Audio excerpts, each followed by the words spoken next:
Çin hükümeti, Uygurlara karşı işlediği insanlık suçlarını özel politikalar ve Sincan'ın hikayesini anlatmak gibi suni propaganda programlarıyla örtbas etmeye çalışmakla eleştirilirken, uluslararası bağımsız profesyonel film yapımcılarından gerçek hikayeleri anlatan belgeseller ve anlatılar çıkıyor.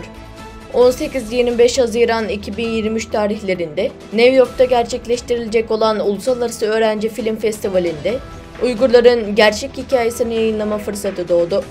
Uluslararası Öğrenci Film Festivali, dünyanın dört bir yanından film öğrencilerinin ve film yapımcılarının profesyonelliğini ve sanatsal yeteneğini sergilemek için önde gelen platformdur.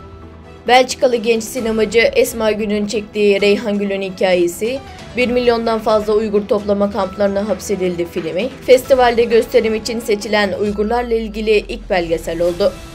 Filmin yapımcısı Brüksel Üniversitesi'nde öğrenci ve aktif bir insan hakları aktivisti olan Esma Gün, Reyhan Gül Story filminin soykırıma maruz kalan Uygurların hikayesini dünyaya yaymak için fırsatlar yaratmasını umduğunu ifade etti. Reyhan Gül'ün hikayesinin sadece film festivali için seçilmediğini, aynı zamanda festival ekranında gösterilecek özel filmler kategorisine de alındığını, bu film festivalinin direktörü birkaç gün önce doğrudan bildirdi. Festivale bu kez 18.000'den fazla sinemacı katılacak. Bu, Uygurların hikayesinin festivale katılacak herkes tarafından görüleceği anlamına geliyor.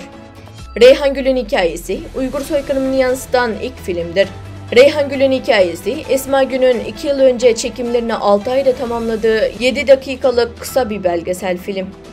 Bu filmde 2017 yılında Uygur öğrencilerinin Mısır'dan Çin'e zorla geri gönderilmesi sırasında Mısır'da okuyan 2 çocuğuyla birlikte Belçika'ya kaçan Uygur mülteci kadın Reyhan Gül Hanım'ın hikayesi yer alıyor.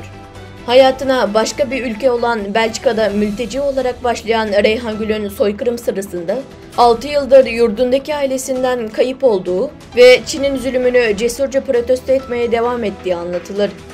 Bu kısa ama etkileyici filmde, filmin sonu Reyhan Gül'ün "Vatan bizim, Doğu Türkistan'ı Çinlerin elinden geri alacağız" kelimeleriyle biter.